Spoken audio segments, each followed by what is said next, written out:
casharkan sideed wuxuu ku saabsan yahay xarafka h. waxaan leenahay h qaab qoraalkeeda waa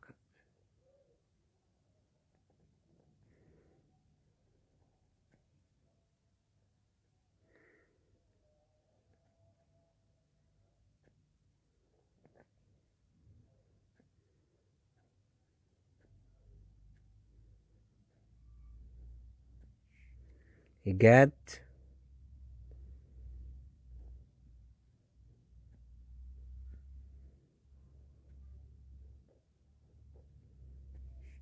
hilmaam,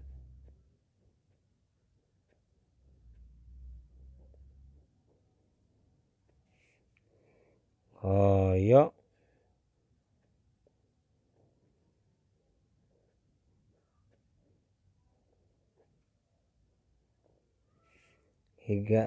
hooyo, haadi.